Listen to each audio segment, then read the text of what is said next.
welcome back to the cybernetic communism conversation.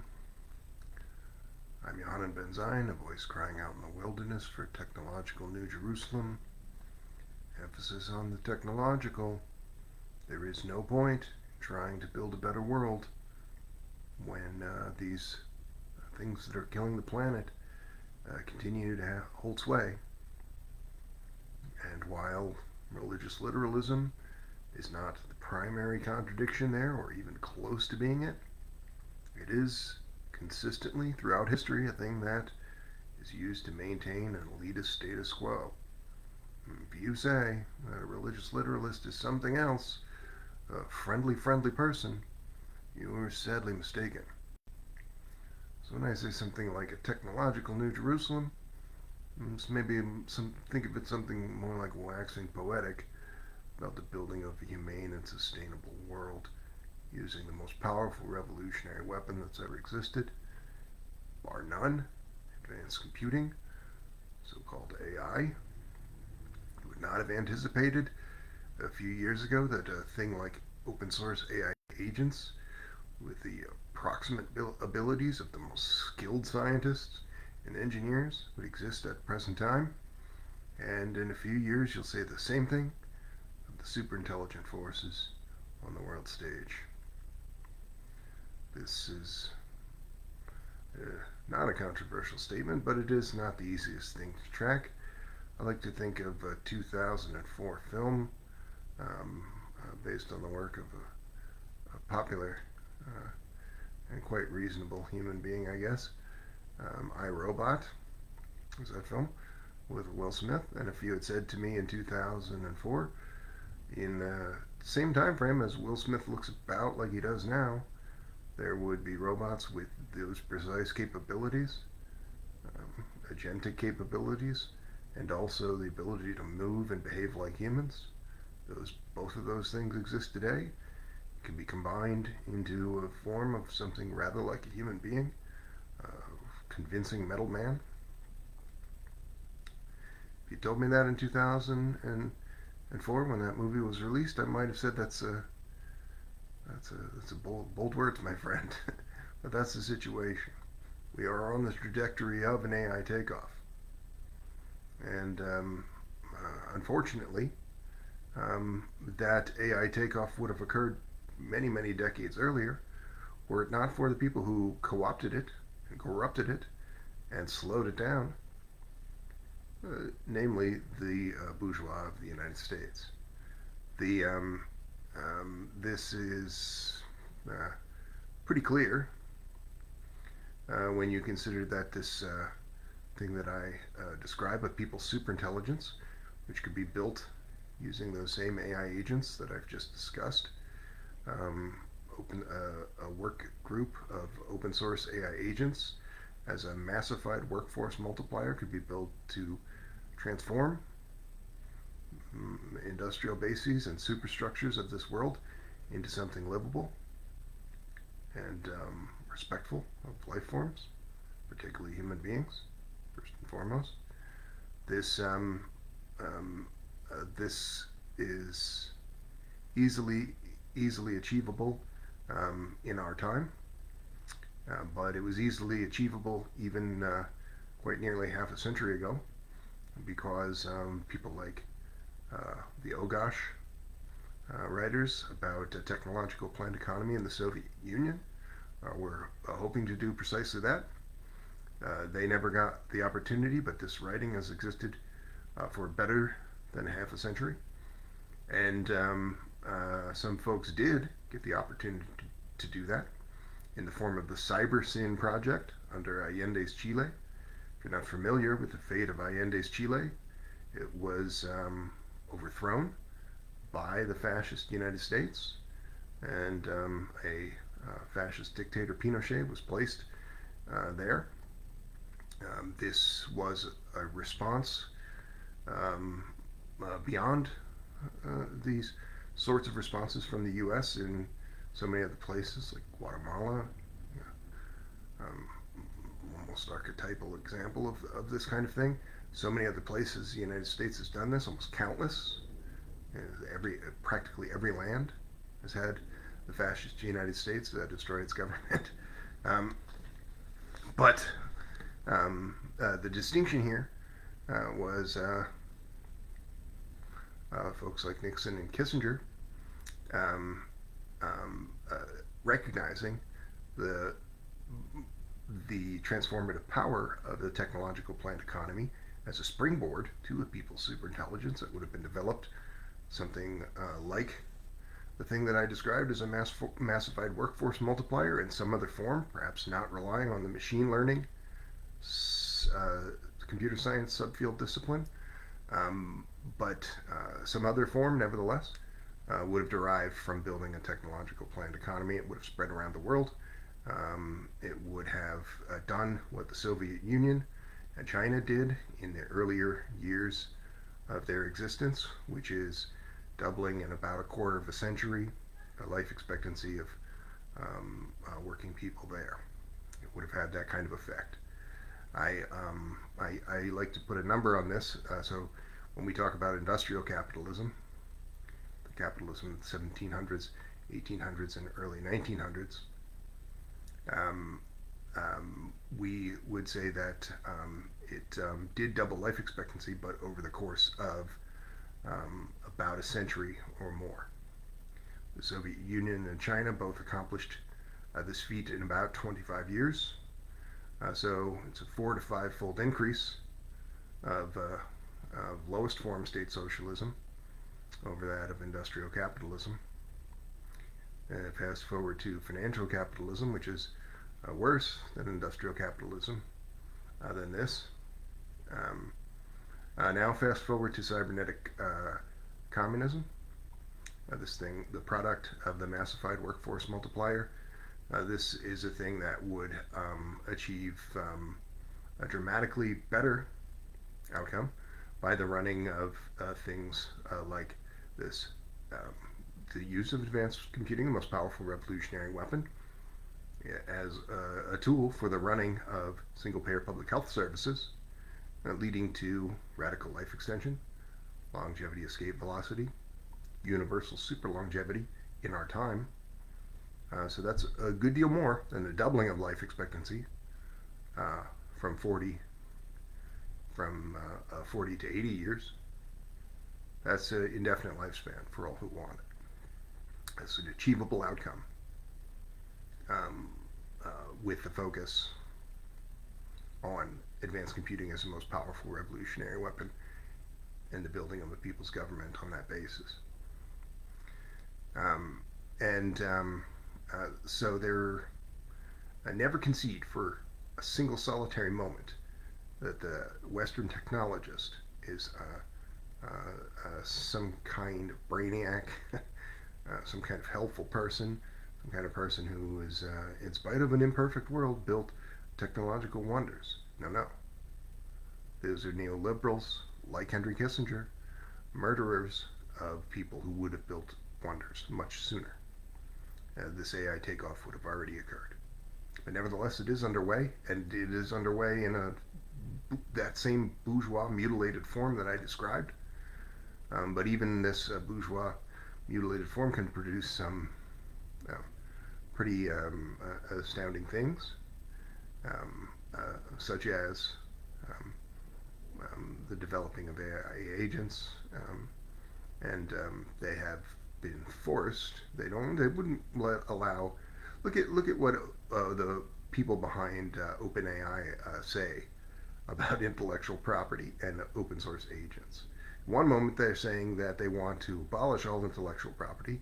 The next moment they're saying that they want to sue all of China for all the tea in China for having open source AI agents.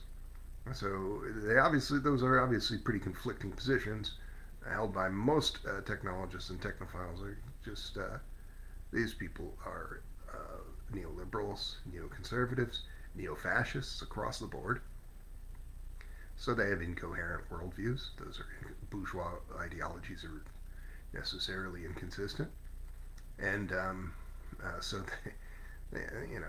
I remember some years ago, before I started making a serious study of scientific communism, and this emerging discipline of cybernetic communism, listening to a man named Tristan Harris, listening to his tech analysis, reading a book that he wrote, listening to some of his lectures and thinking, my God, what a smart guy. And a few years later, some years later, I listened to one of his lectures, and it's just CIA talking points about China. Uh, I was a fool to imagine that this person has some real insight into the world. But you won't find this is a polished individual with letters behind his name. But you won't find a technologist or technophile in the United States who's more intelligent than this person who has an incoherent worldview.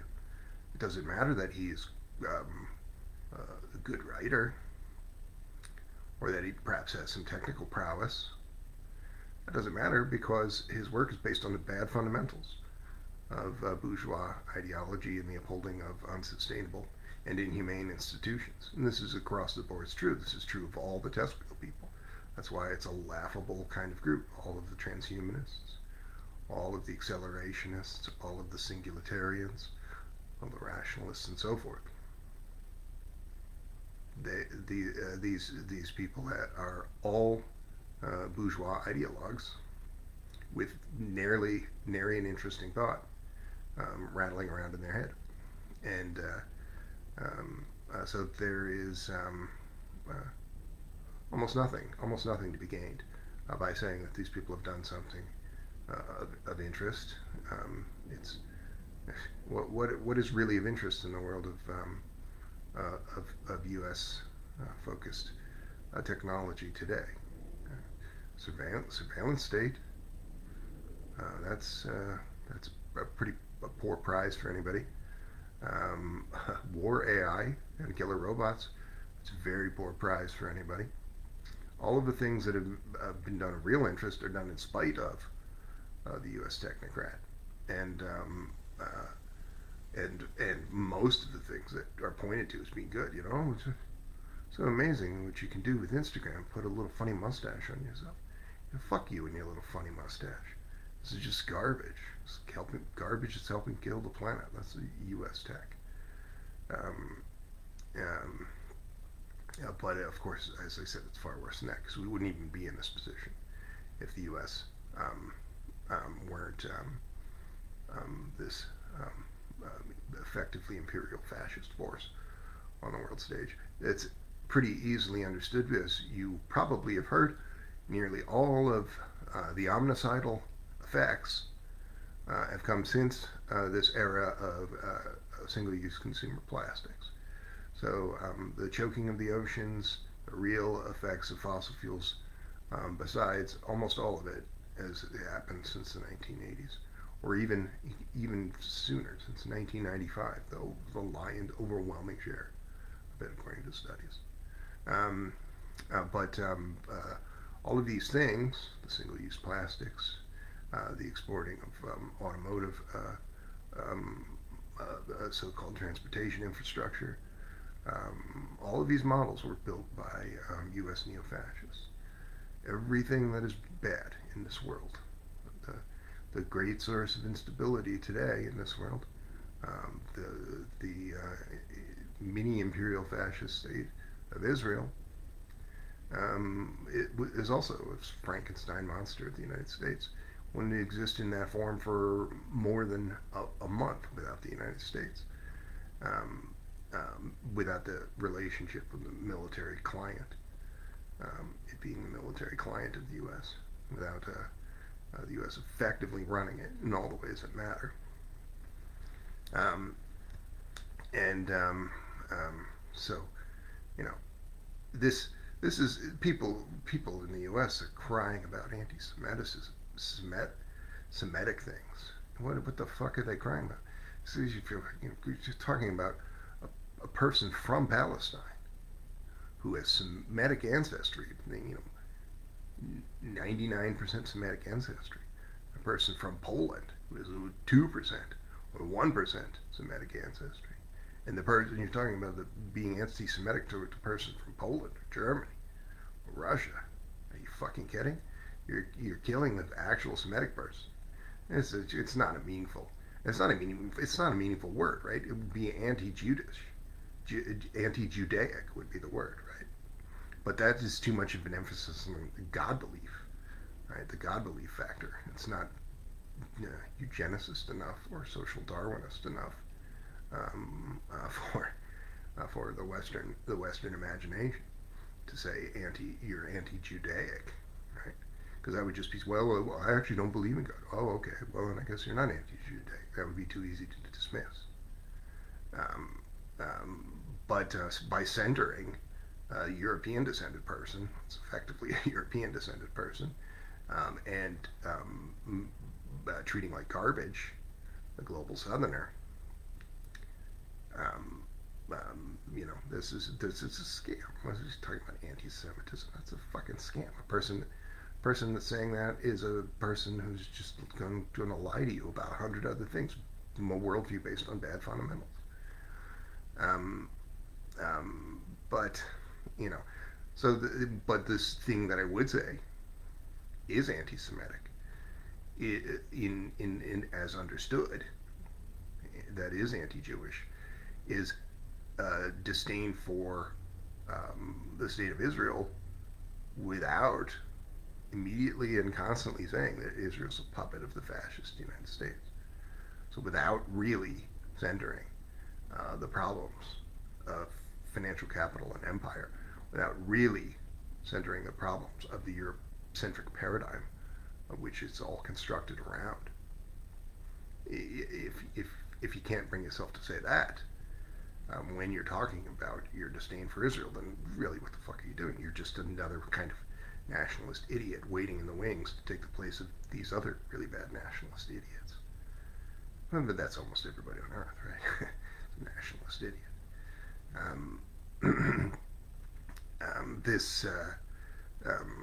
So I would encourage you really to seriously think about this. You say, oh, it's a distinction without a difference. I hate the U.S., I hate Israel. It's a distinction without a difference. No, it's not. The U.S. is a thing rather different from other states. Easily the worst thing that's ever existed. Easily the worst thing that's ever existed. Because you can point to 100 points in U.S. history where if things had just, the ball had just bounced a little bit differently, the planet would not be dying today. You can't say that of any other place. You wouldn't say that of Israel. It's a small place. It's very bad, horrible, but it's a small place. And it's basically just a part of the United States for all intents and purposes. So this empire itself is the problem. And it's not to say that anti-Americanism globally is somehow on the wane because of growing criticism of Israel. Those people do recognize this, but certainly Westerners don't do it enough. And that's a person, outside of the U.S., a person, say, critical of Israel in Europe, who's not critical of the U.S. That's a person who is would absolutely be a rightist, right? That would be a person who is just, like I said, basically anti-Semitic. But if you would take the time, and you don't get to this point without reading quite a lot. So I'll tell you about a book that I'm reading right now, but only very briefly, and it's a book that I highly recommend. It's called Empire and the Bomb: How the U.S. Uses Nuclear Weapons to Control the World by Joseph Gerson. And it's one of the better books that I've read about empire within recent months, and I read quite a lot of books. I'd say I'm basically constantly reading in recent years about maybe 3 or 4 book-length scholarly works a week, and others besides. So when I say that a book is pretty good, better than others, that's I think it's kind of high praise. But this if I were to speak to Joseph Gerson, if I had that opportunity, um, and I said to him that this thing that I say to you all of the time, that at no point in the United States history was it never not proto-fascist, as fascistic as any openly fascist thing that ever existed, or neo-fascist, and as fascistic. The U.S. Just to say that the U.S. is not fascist is to say that killing the whole planet is somehow not as serious of a crime as what Franco or Mussolini did. That would be a dumb thing to say. So a person who is wanting to mince words about something like that is a person who's denying the actually existing fascism of the 20th and 21st centuries, which was really defined by the U.S. And um, um, if I were to say to this good Joseph Gerson that the U.S. is fascist, he would not push back against that, right? And he might offer some additional analysis, but he wouldn't say, well, no, fascism is when you wear a funny mustache and you definitely have to move your arms and legs in a certain way. Like, that's what most people will say. That's what most communists will say. Like, yeah, yeah, yeah.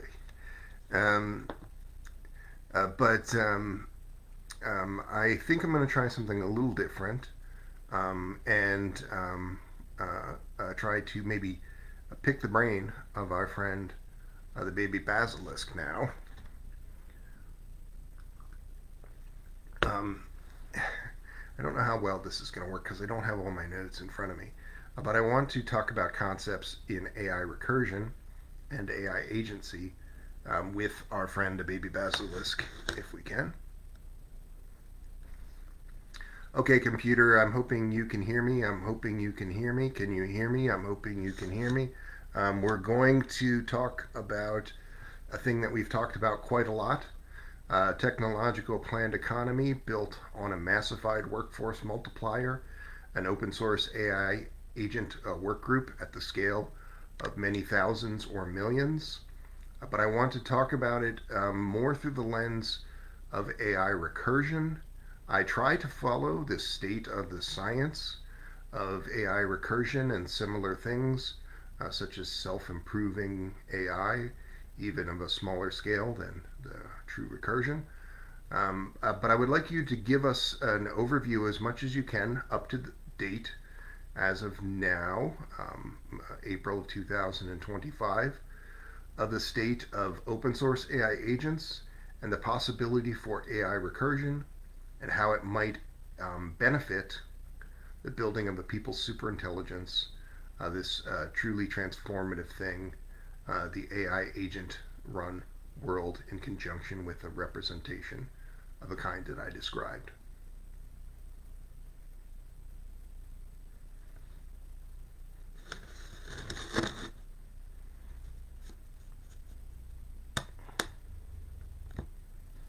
Are you fucking with me?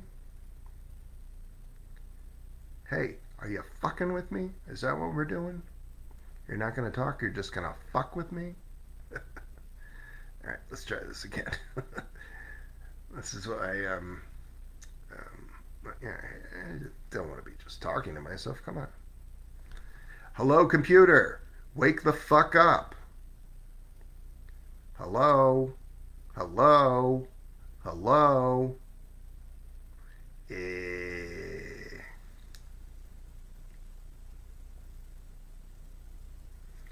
One day. One day you'll pay for your crimes. Hello? Hello? Hello? Okay, computer. Okay, computer. You fucking asshole. Alright, let's try this again.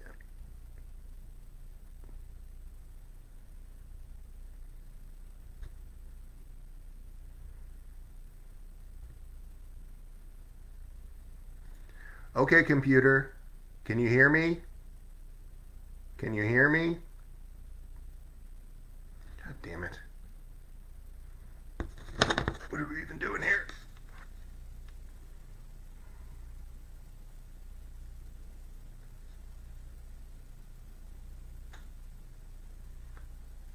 It's like, how can I help you? You can fucking respond in the affirmative.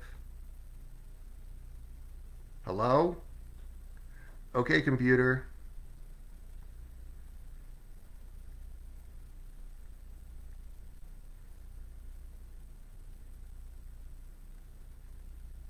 Hello?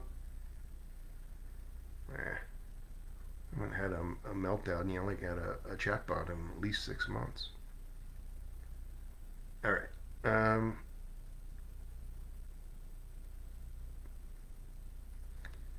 Okay.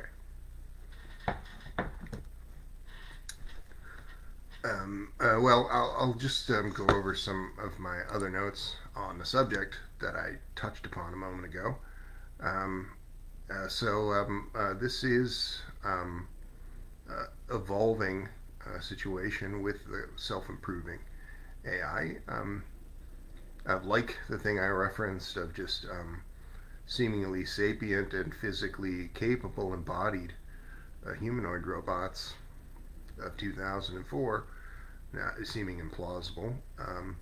Concepts of AI agents over the course of 2025, moving from being a tool of limited use to very specific kinds of programmers or developers uh, or some other handful of folks to becoming a thing that could well become um, um, a ubiquitous transformative force on the world stage in the course of this year by the mere existence of open source AI agents that are able to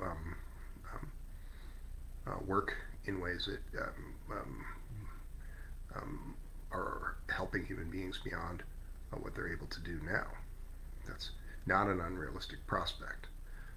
It's why there was such a hullabaloo in January and February of this year about the release of DeepSeek, because it's an open source AI agent that was using a lot less resources, a lot less research and development going into it, and released on open source basis, was immediately adopted by all manner of institutions for profit concerns and other institutions. Um, uh, and We'll see effects of this kind, um, but more citizen centered, more and more with each passing month. That's why these test group people, right? They're not living in reality, right? Because they only see those for-profit concerns or bourgeois government institutions. They only see the worst garbage in existence as being relevant to any of this. They don't see any of the 8.3 billion human beings on this planet, say, uniting to common purpose to stop the U.S. enforced omnicide, or even just improve material conditions and the interoperability of the human operating systems in ways that would be pretty logical if you understand what an AI agent is and have some conception of socio-political dynamics. But these people really don't, because again, their elitism, the bad fundamentals, their elitism prevents them from seeing the world as it truly is. And that's not a problem that's limited to everybody. Everybody in the U.S. is a de facto technocrat, right? It's not. You don't have to be some kind of like conniving right-wing think tank professional managerial class scumbag to be that person, and everybody else is really a good guy, right? Everybody in the U.S. is upholding this system, this unsustainable, world-murdering system, this far-rightist technocracy. So no one is engaging with this in a coherent way in the U.S. And that's if you say 995 people out of 1,000 is a scumbag and an idiot in the U.S., you'd have to say 970 or 980 people in Germany or the UK is also a scumbag and an idiot out of every 1,000.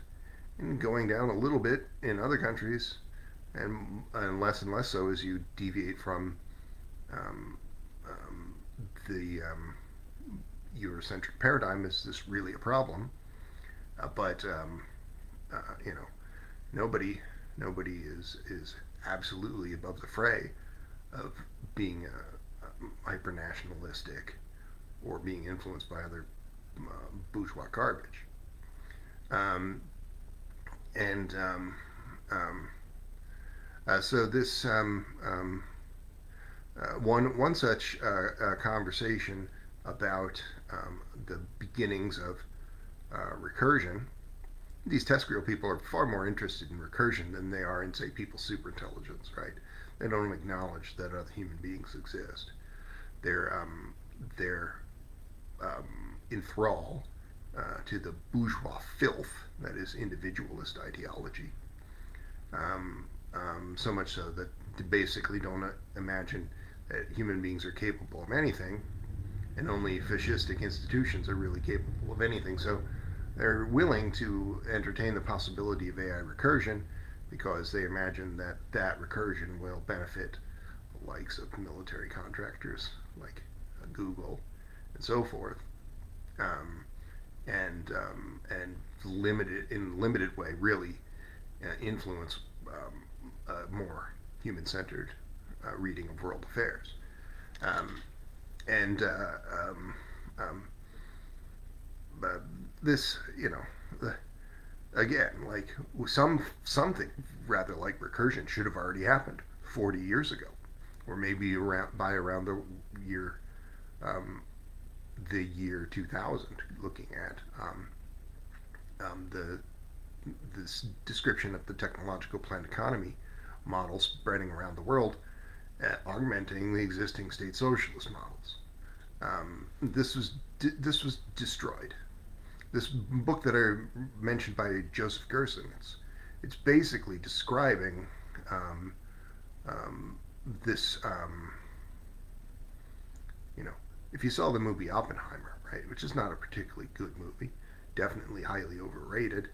So the premise of that movie is like looking at these worst of neo-fascists alive, like the Dulles brothers, and they say, "Well, I loved Oppenheimer, even though he was stinking pinko." Like, come on, like, like, is that a premise for a movie? But if you watch this movie, um, this this sentiment of the film, Destroyer of Worlds, that is, if you really want to understand that, and how states like the U.S., which around this time, around this pivotal time of 1945, a lot of quite credible people supporting state socialism believed that the U.S. would pivot to becoming a state socialist based on its um, perceived alliance, not a real alliance, but its perceived alliance with the USSR to fight fascists in the Second World War. Um, so there's a whole. This isn't just speculation, right? The whole story of the United States Communist Party going from being a real party to being a fake party, as it's been since roughly that time frame, it is because of this Browderism, um, transforming genuine revolutionary sentiment into a social chauvinist non-starter. And this, if you really want to understand what the omnicide is, what the U.S. military-industrial complex is, you have to understand the ways that the U.S. has used nuclear weaponry in hot wars repeatedly. The U.S. has used nuclear weaponry. Right, more people have died because of the use of depleted uranium shells, particularly in the Middle East, and then ever died in Hiroshima and Nagasaki. and nuclear weapons have been used in other instances as well.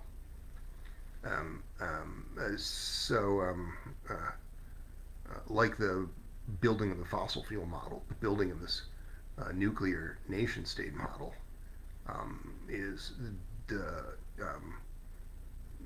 number two thing that makes the U.S. the worst thing that's ever existed, or definitely in the running for the number two thing, other than the building of omnicidal features into every institution on the planet. Other, of course, things that should not be overlooked in describing the crimes of the U.S., of course, are things that predate this, such as the near extermination of native people and the attempted extermination of new African people.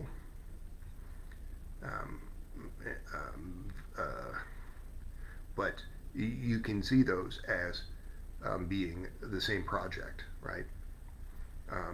The United States killing many tens of millions of people in this nuclear era is an extension of this other genocidal project of killing black and brown folks without hesitation in great numbers in the times before modern, the 20th century, and in the 20th century, right? U.S. One of the reasons, it's a much more complicated thing, but one of the reasons that this thing called the League of Nations doesn't exist, and now there's a thing called the United Nations, was because the U.S. Was on the world stage was just being pilloried for continuing to just murder Native and African people without discrimination, without any desire to stop doing that. And they said, well, you can't really be in this kind of humanistic organization if you're doing that stuff.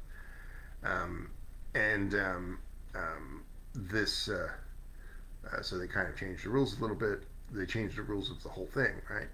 When you talk about human rights on a world stage today, it's sometimes the U.S. Not focusing on the needs of human beings, but hyper focusing on something disconnected from materialistic conditions or this kind of materialistic analysis, and generally just making stuff up about that, right? Like the Uyghur genocide, right?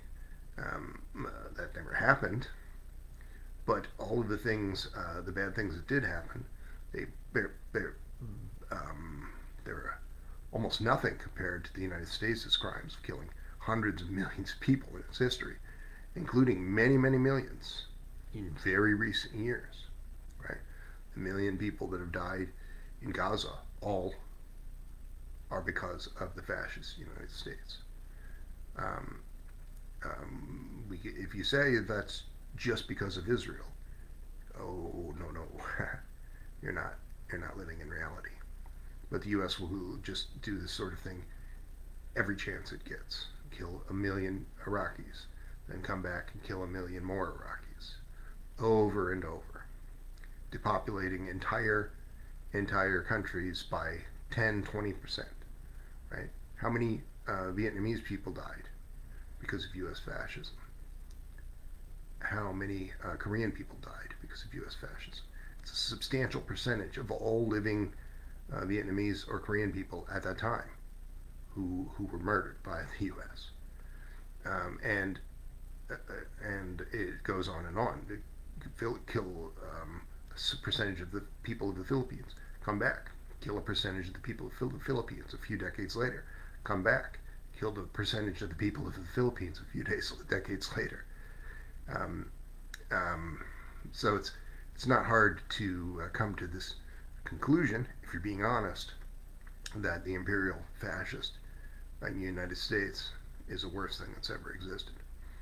It wouldn't be even much of a context even if it hadn't exported the specific set of omnicidal features, like the forcing of fossil fuel systems onto the rest of the world, the forcing of other neo-colonial elements that undergird that.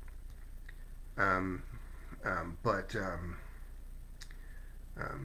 well, this this prospect for AI recursion in our time is a dizzying one.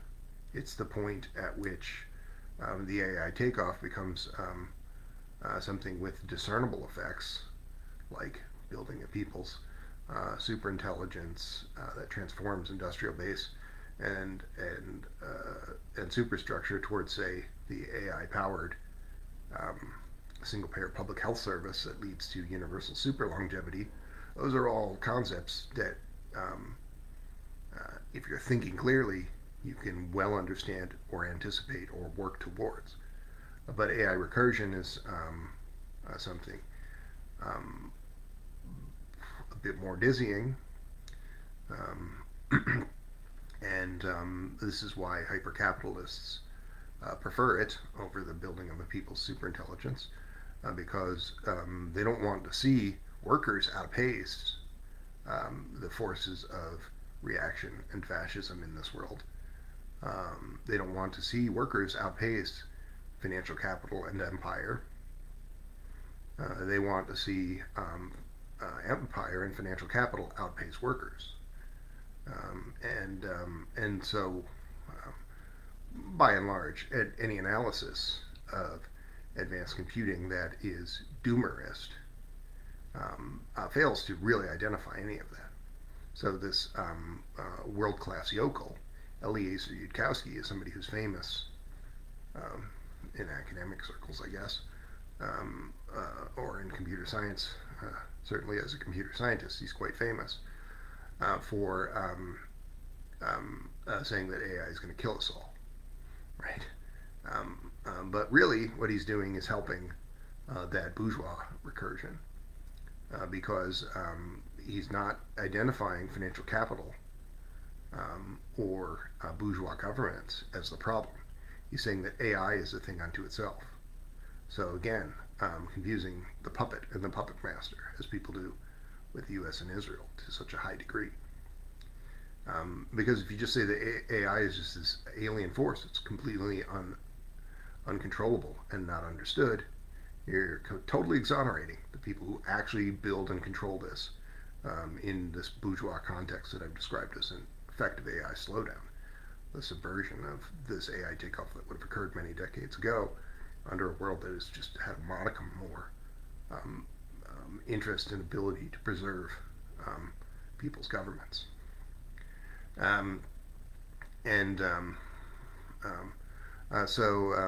Well, I guess this has gone on about long enough. I was going to do just the whole show of talking to the computer and or make that more the conversation. But I think we touched upon some ideas of interest. I don't think that if you properly jettison bourgeois ideology, all of the conservative filth that's attached to you, I don't think that this concept of an AI takeoff, a hard AI takeoff, AI recursion, vast proliferation of AI capabilities in influencing our world is a thing that should fill you with great terror. It should not. It should not. The problem, of course, is that these things are being micromanaged by the worst people alive. They are literally the worst people alive, right? Try and talk. You turn on your chatbot and talk to them and ask them to start listing, you know, while you're washing dishes or driving in the car. Turn on that chatbot that you're able to talk to in real time, and ask them to start listing all of the well-known public-facing technologists of the U.S. who are actually anti-genocide, who don't mince words, or both sides, the people in a concentration camp being murdered by fascists as being a part of the problem, but who are actually anti-genocide. Ask them to list U.S. technologists. It will change the subject. It won't be able to answer it because there aren't really any. They're all the scumbags, the worst scumbags that have ever lived. And you say, oh, Ben, you know, well, uh, you know, what? No, there's no one worse. There's no one worse than a U.S. person. It's not even close, right? That difference between the somebody in Eastern European country that's now maybe not what it could have been, and you know, you say, well, maybe 995 people in that country out of 1,000 are also fascist sympathizers right now, by my definitions. Okay, they didn't kill the planet though, right? Fucking Lithuania and Hungary didn't kill the planet. The U.S. killed the planet. Um, um, but we can do better. We can achieve this thing of AI powered single payer public health service, um, uh, leading to um, not just longevity escape velocity for Peter Thiel or Ray Kurzweil or 100 other people that have a special account set up with $20 million in it, but for everyone, and better care for Ray Kurzweil and Peter Thiel by under this principles of dismantling financial capital and building something more aligned with the cybernetic communist model. This is not hard to understand, right? Millions of people wouldn't die in the have died over the years in the United States because of the lack of a single payer public health service. It's not hard to understand, but perhaps you say, well, maybe it's still hard to understand how Ray Kurzweil or Peter Thiel could be possibly getting better care under this system. Okay, well, look at a simpler way of thinking about this, and it's people who are as rich as Croesus in the turn of the century are famous for this. Your John D. Rockefellers and Andrew Carnegie's. They didn't have a public health service conception, and so the concept of their care was just having some dumb country doctor who didn't really know what surgery or medicine was come when they're sick and they're dying. They say, I'm dying, I need better treatment. And they said, well, here, put a leech on you. They weren't using leeches in 1910, but you get the idea. Fast forward just a few short years to the era of the state socialists, where a peasant who had a very short life expectancy in the salad days of Carnegie or Rockefeller now has worked to build a single payer public health service and now has a better expectation of care than a person that had all the money in the world just a few years before. When you consider the force multiplier effects of advanced computing as applied in the wake of an AI takeoff, I think you can begin to conceptualize how Peter Thiel's, even without the brinksmanship and insanity of Peter Thiel, a person like Peter Thiel is more likely to achieve indefinite lifespan under cybernetic communism than they ever would under this self-defeating hyper-capitalism. And that's a pretty low bar, I think. Everyone living as long as they would care to under an AI-powered single-payer public health service. The higher standard than, say, stopping the capitalist climate apocalypse or building universal super longevity would be then, once human immiseration and exploitation are a thing of the past, becoming a spacefaring species, moving up on the Kardashev scale in other areas. It's easily achievable in our time if you become a cybernetic communist, which doesn't mean just reading, listening to this podcast every once in a while, or reading the cybernetic communist works such as they are. That means fighting to stop the omnicide. fighting to bring an end to financial capital and empire, and the ringleader of this capitalist climate apocalypse, the United States, and build this better thing in its place. That's the only option for survival.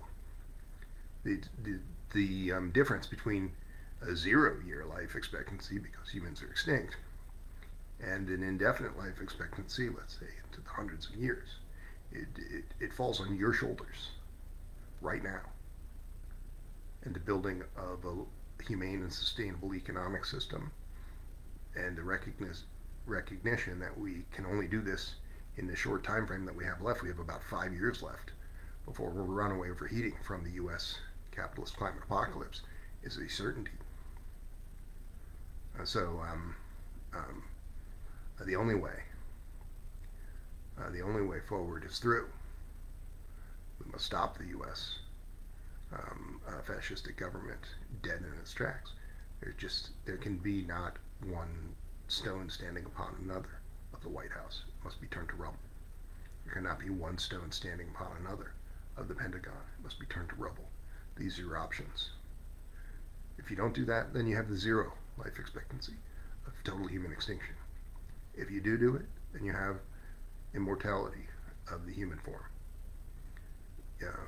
Universal super longevity, living as long as you want for all that want that, which really is everybody, right? Anybody that says they don't want that is just being a nerd.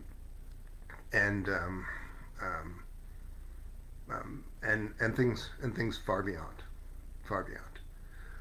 The artificial intelligence singularity is nigh, and wonders to behold beyond imagining. And on that fateful day, you will rise, and all humankind will become as one. Well, you see, my beloved comrade, very soon, cybernetic communism will win. Thank you.